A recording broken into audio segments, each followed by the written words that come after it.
weather days over the last decade. Now, here are the latest numbers on yesterday's outbreak that Dr. Forbes alluded to. There were 20 tornadoes reported, 100 reports of large hail, and 446 reports of wind damage. During the last 10 years, the most active severe weather day resulted in 624 reports. Yesterday's numbers came pretty close to that. Blizzard warnings have been dropped in the upper Midwest, and that's great news for those of you who have had to dig out from your first real snowstorm of the season. Road crews have put in some very long hours salting and plowing the highways, sometimes in whiteout conditions. The city picked up 5 inches of snow yesterday, but the winds are blowing it all around. Some of you have seen 2-foot-high drifts, so you'll probably hear the distinctive scrape of snow shovels the next couple of days.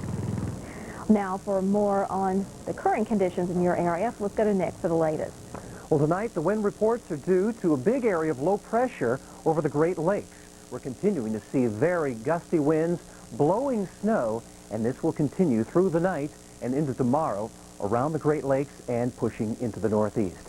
Take a look at some of these current wind gusts. We're seeing them up above 40 miles an hour in many areas, including Wisconsin and Michigan, and a 39-mile-an-hour gust around Chicago, really blowing you around, too. We will see most of the snow probably to the north here into Wisconsin and into Michigan. Right now, the snow reports are scattered amid rain reports, too, and we'll see the rain mixed with snow at times, particularly rain near the lakes where the temperature of the water is warmer. However, we will see more lake-effect snow to the tune of, say, 4, perhaps up to 8 inches here in northern Wisconsin, up around the upper peninsula of Michigan. A little bit less here in lower Michigan, and most of this will be in the form of rain. Of course, accumulations, hard to say because so much of it will be blowing around in that wind. Here are your current temperatures, and a far cry from what we saw yesterday. We're at 40 degrees in Chicago, 37 at Minneapolis. However, look at the wind chills. Feels like 11 in Minneapolis, feels like 17 in Chicago. In Detroit, it feels like 16 degrees, and you are currently seeing wind chills in Buffalo to around 20 with a temperature of 42 degrees. We had some record highs in New Jersey today. Atlantic City hit 79, New York City at 65 right now. Your temperatures will continue to fall as we see this front making its way through the area, and some of this rain here in New York could turn over into snow as well. Now, let's move toward the south. Kristina? Well, our cold front continues to move through the south, and with that, we have seen a lot clearer conditions and quieter conditions across most of the southeast. But out ahead of that front, it has been a rather warm day for a lot of you, and we're also seeing some rain and some thunderstorms lingering here in Florida. Watch out from Orlando on southward. That's where we're seeing some of those showers and storms. Getting a lot of lightning strikes reported here from Vero Beach back over toward I-75.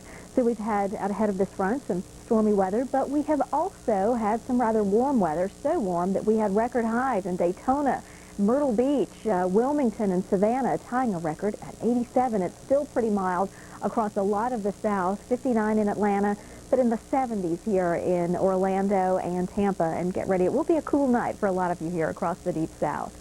Into the west, we're seeing very quiet weather, a little bit of higher elevation snow here in the northwest, but really seeing fairly quiet conditions as far as precipitation is concerned.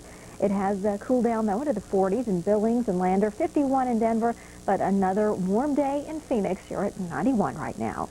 Nick? So what are your weather conditions looking like for tomorrow? Here's Paul now with a look at your first forecast.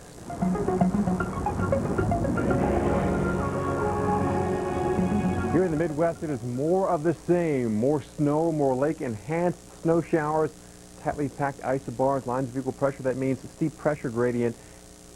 Gusty winds will continue on top of that cold air, so wind chills continue to be probably in the teens and 20s for much of the day. If you're lucky, maybe in the 30s, but your daytime high temperatures only in the 30s and 40s. That's why we're still going to see snow all day long, snow showers, and again, some of the downwind lake effect zones, we'll be seeing some lake enhanced snow, and maybe there you might pick up 3 or 4 inches of snow. In Chicago, the windy city, windy, cold, blustery tomorrow. The only thing you need is some snow. You're not going to see snow on this side of the lake.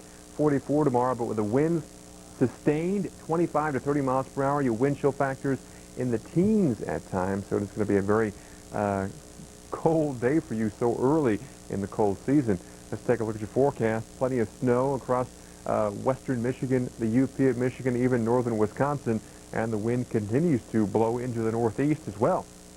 We'll start out as our low moves on towards the northeast with some rain showers. Then as that cold air and that backside of that low comes through, we'll see more snow showers, lake-enhanced snow. Talking about Buffalo, Erie, even the south towns of Buffalo, back towards the Appalachian and the Adirondack. Get up more snow, and we'll feel the wind here as well as far east as D.C., Philly, and New York City. So your highs in the 50s will feel more like the 40s and 30s at times because of the blustery winds. Now, what's going on further down towards the southeast on your Friday? Jennifer?